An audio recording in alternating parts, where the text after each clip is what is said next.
Et salut les gens, nouvelle vidéo, on va faire l'essai d'un monstre aujourd'hui, un monstre de route, une moto mythique qui cartonne et qui domine tout le marché de sa catégorie je pense. Et là, c'est un essai de ouf que m'a permis de faire mon frérot Danone. Gros big up à toi comme d'habitude. Et là, je vais vous montrer la bête. Allez, c'est parti. Et ouais les gars, la R1250 GS HP Adventure, c'est juste une dinguerie cette bécane.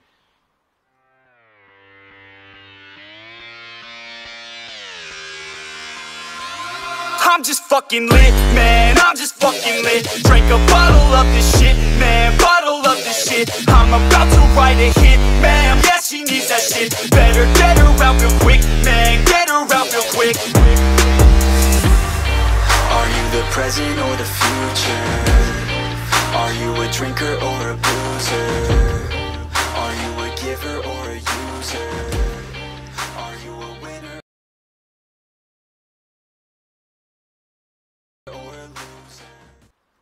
Voilà, on fait le petit tour du propriétaire. Donc vous avez vu que vous êtes dans mon petit coin sympathique. Voilà, c'est juste un monstre cette bécane. Je vous laisse admirer un peu.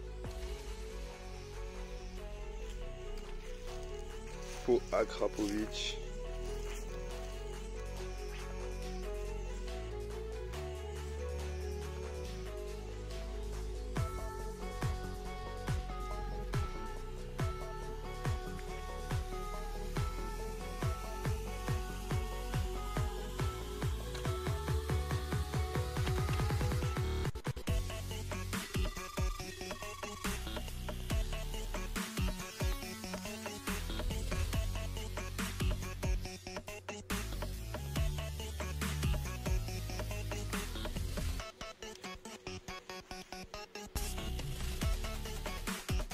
Bon, maintenant on va faire, maintenant qu'on a fait le petit tour du propriétaire avec la petite musique qui va bien, je vais vous montrer un petit peu les options qu'il y a sur cette bécane, même si là c'est la full option si je me trompe pas.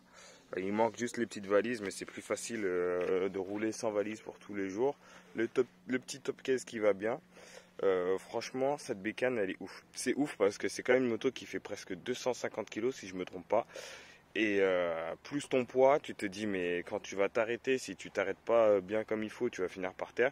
Et au final, le fait qu'il y ait le moteur bicylindre là, hyper bas et qui sort sur le côté, ça lui donne un équilibre de ouf. Juste pour une comparaison, ma VR6 qui fait 50 kg de moins, je crois, quand je m'arrête, quand je me mets à l'arrêt, si je suis pas bien positionné ou que des fois je la bascule à l'arrêt de droite à gauche, j'ai l'impression qu'elle va se casser la gueule. Alors que celle-là, tu as presque l'impression que tu peux laisser tes deux pieds sur la moto, t'arrêter et qu'elle restera nickel, bien droite, tu vois. Donc ça, c'est vraiment l'un des trucs qui m'a impressionné. Donc après, ce qu'on a sur cette bécane, donc on a les petits anti-brouillards ici là qui sont sympas et qui éclairent bien pour être visible, plus pour être visible des voitures que la route, je trouve, par rapport à ma VR6 qui eux sont un peu plus en mode longue portée, je pense. On a la petite bulle réglable. Alors ça c'est top parce qu'on peut la régler en conduisant ici, là. Il suffit de la tourner dans l'autre sens. Hop, je recule un peu. Vous voyez, elle descend. Donc ça c'est plutôt pas mal. Écran TFT, ça c'est juste une dinguerie. Je vous remonte. Hop. Ça c'est top. La petite cinématique qui va bien.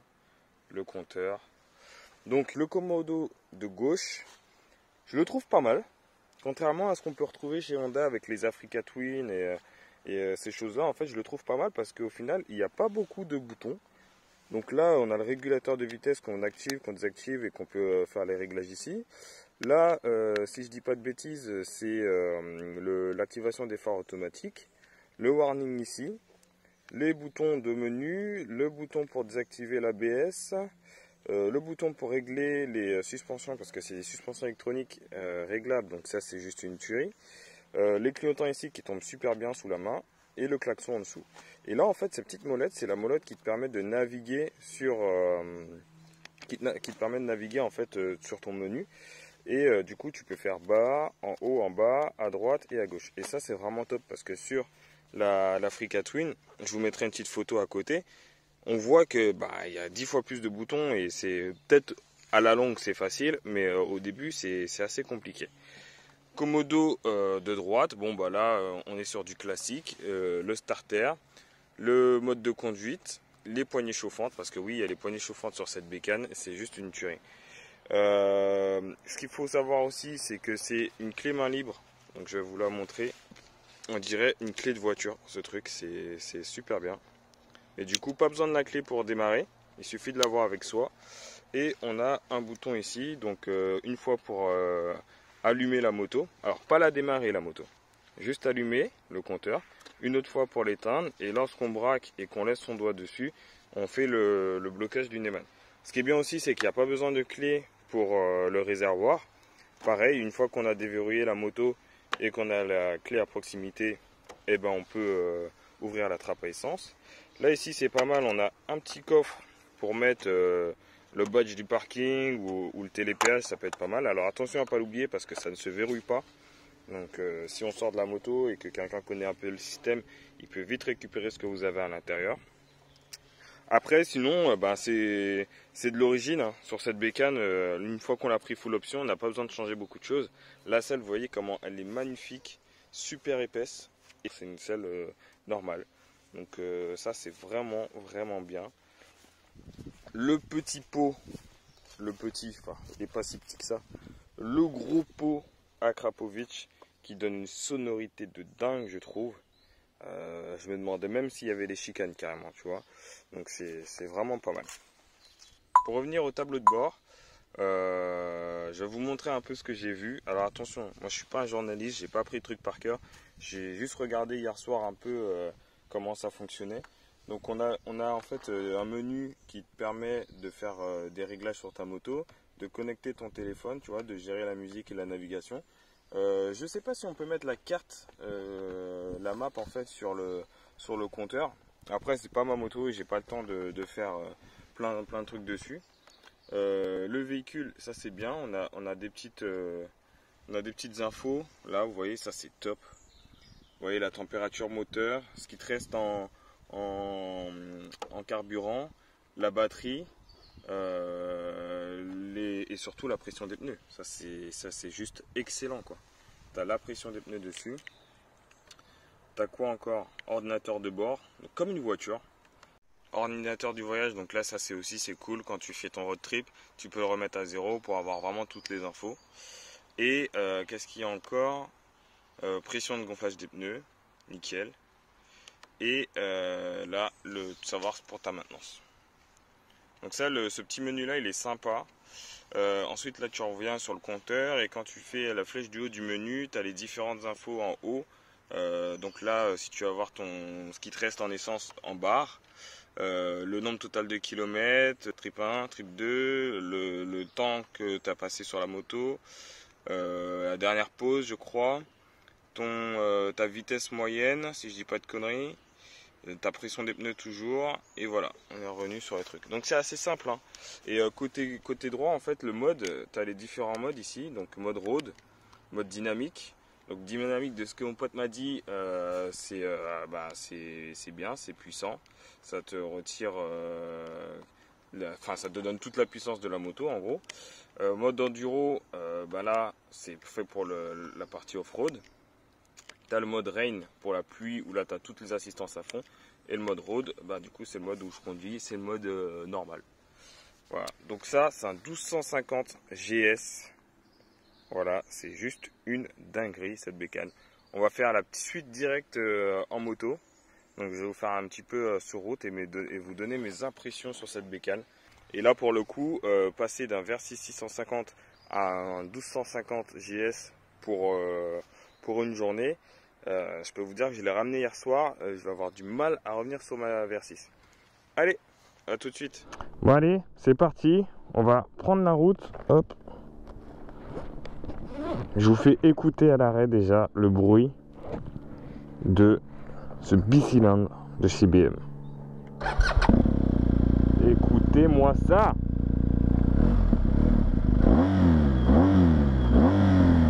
Pourtant tu sens que ça vibre, hein. Tu sens que le moteur il est là, hein. Il existe, hein. Mais ouais, c'est juste impressionnant. Allez, on va repartir doucement.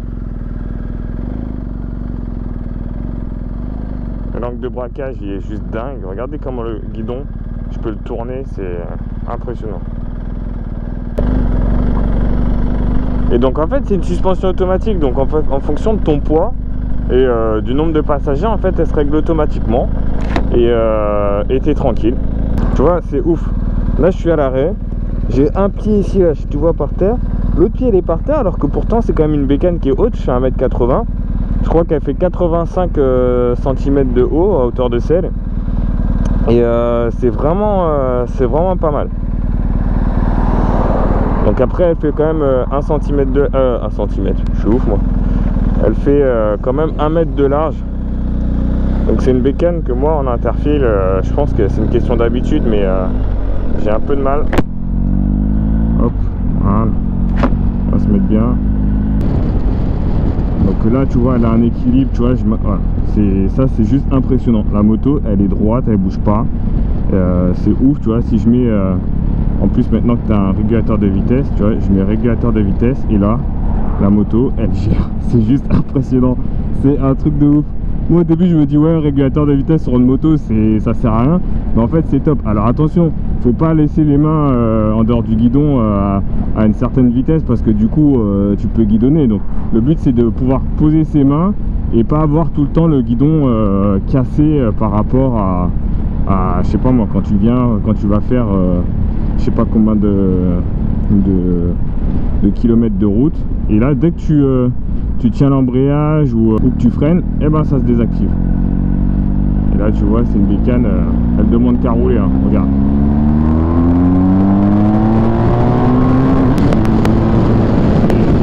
C'est n'importe quoi. C'est n'importe quoi. Mon gars, ma 650 elle est encore là-bas là. Elle est encore à 10 mètres derrière, elle n'a même pas touché les 90. Et en fait, quand on te dit qu'une moto ça t'arrache les bras, j'avais pas encore connaissance. Je me disais ouais ok d'accord, cette moto elle t'arrache vraiment les bras. Si tu mets pas de traction control là-dessus, tu la lèves, tu fais ce que tu veux avec, hein. Mais non, c'est une moto qui est vraiment top. L'écran TFT vous pouvez le voir, hein. Moi je suis assez un tout petit peu déçu sur l'écran TFT, parce qu'au final quand tu as le soleil dans le dos, et ben il n'est pas si visible que ça. Après moi je suis plutôt du genre à pas trop regarder le compteur, sauf quand là c'est pas ma moto, donc du coup je fais gaffe quand même à la vitesse, etc., parce que la sensation de vitesse n'est pas la même. Mais voilà, le compteur ouais il est bien, mais c'est pas pourtant je crois qu'il est en éclairage max. Donc alors si tu mets en éclairage minimum, eh ben mon gars tu verras que dalle quand il fait très beau comme aujourd'hui d'ailleurs. Franchement pour une moto de 250 kg plus moi qui en fait 65, un truc comme ça, elle est hyper légère. C'est ouf quoi. C'est vraiment top comme moto. Tu te dis au début ouais mais mon gars c'est hyper lourd et tout, c'est pas une moto pour faire de la ville, etc. Il y a plein de vidéos où je vois ils disent c'est pas une moto pour faire de la ville, mais là je suis tranquille, je suis en seconde. C'est ce que j'aime sur des motos avec des gros cylindrés, c'est que déjà elle se roule presque comme une 4 cylindres, dans le sens où tu peux descendre très bas. Tu vois là je suis à même pas 3000 tours, et si j'accélère elle repart et elle broute pas, elle sautille pas, elle fait rien. Elle est vraiment très saine comme bécane. Et donc ça c'est déjà une première chose. Donc pour moi la ville ça pose pas de problème. Par contre tu roules dans un confort, mais c'est un truc de ouf. Après la bulle je la trouve pas ouf, dans le sens où elle te protège, mais il y a mieux, hein. Moi mon VR6 il protège mieux quand même. Mais ce qui est bien c'est que même en position haute, bah t'as quand même un peu de vent dans ton casque, donc ça c'est plutôt pas mal. Position basse, bah là t'as vachement de vent, mais c'est agréable encore, hein. C'est pas un truc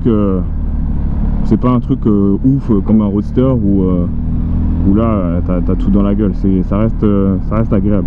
Les freins sur cette bécane, c'est une moto, c'est censé, alors le frein arrière sur une moto, c'est censé un peu asseoir l'arrière et voilà, ralentir la moto. Sur celle-ci, alors je parle de en ville, hein, après quand tu roules c'est pas pareil, mais sur celle-ci, moi j'arrête la moto avec le frein arrière, hein. Regarde, hop, frein arrière. Moi j'ai pas besoin de frein avant, franchement. Sur cette moto en ville, le frein arrière suffit largement. Même si tu montes à 70 km/h, si tu anticipes bien, bah frein arrière, tu t'en fous du frein avant. Frein avant, c'est vraiment si tu as un truc, mais parce que il freine un truc de dingue. Et par contre, ce qui est impressionnant, et ça je pense que c'est les suspensions pilotées qui font ça, c'est que quand tu freines de l'avant, la moto ne plonge pas, alors que c'est un trail. Moi j'ai jamais vu ça. Enfin, j'en ai pas vu beaucoup des trails non plus, hein. Entre un traceur et un Versys, c'est sûr que j'ai pas forcément fait le haut de gamme du trail. Mais moi c'est ce qui m'a choqué, parce que quand tu freines, et ben la moto elle plonge pas. C'est quand même un truc de ouf. Alors par contre, si on veut parler un petit peu de la tenue de route, c'est un train. Ça c'est un train sur des rails mon gars, ça bouge pas. Tu penches un peu, rien du tout, il se passe que dalle. Aucun mouvement, je sais pas comment on appelle ça, tu sais quand tu fais ton virage et que tu sens que la moto elle bouge un peu, elle rebondit un peu sur elle-même avec des amortisseurs peut-être un peu souples. Là c'est rien du tout. Donc là les gars, il y a une BM qui arrive en face, on va voir s'il dit bonjour. Oh, il dit bonjour. Vous voyez que les gens en BM ils disent bonjour, faut arrêter les clichés. Et là j'ai une GS et lui il a une RT, donc à moins qu'ils se disent ouais on est poteau machin nana, tu vois qu'ils disent bonjour.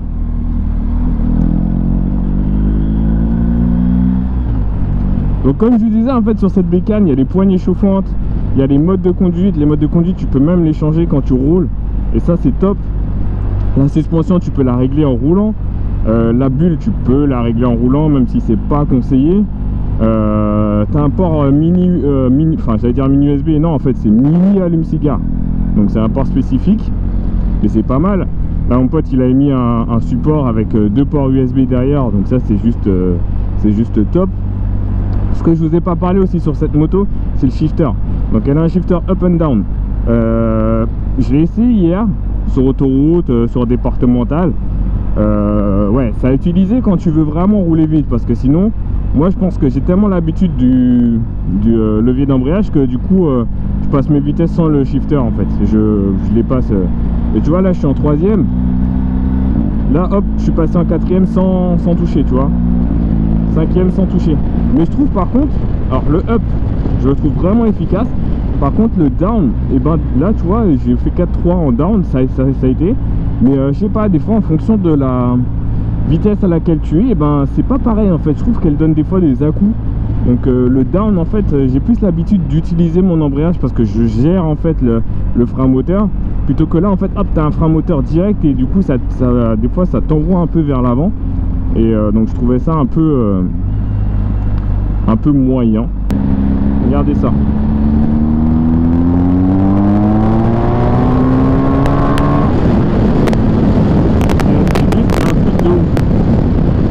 C'est juste un truc de ouf.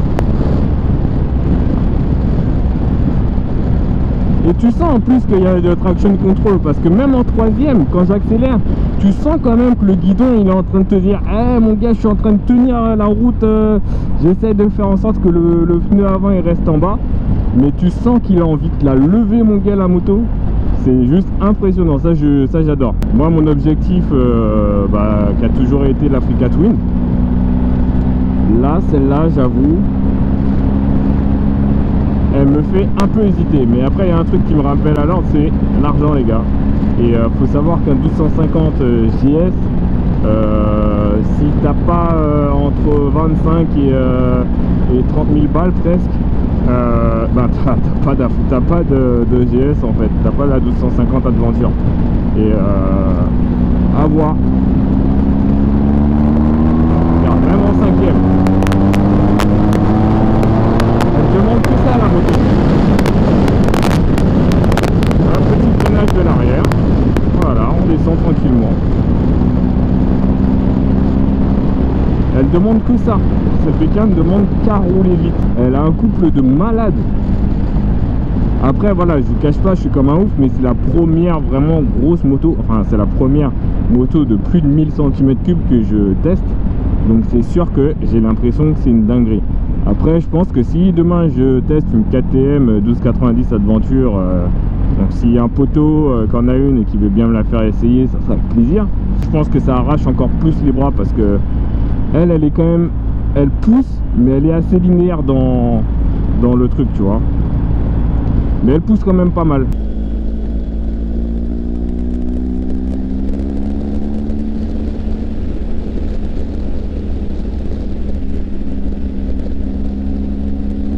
Je sais pas si vous entendez le bruit, mais le poids là, il est juste dingue.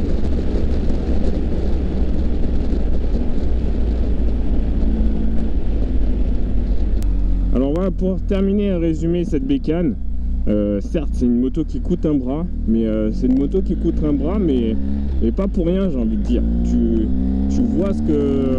Enfin, t'en as pour ton argent en fait. C'est vraiment une moto qui peut pas décevoir. Oh là là, le bruit. Écoutez-moi ça.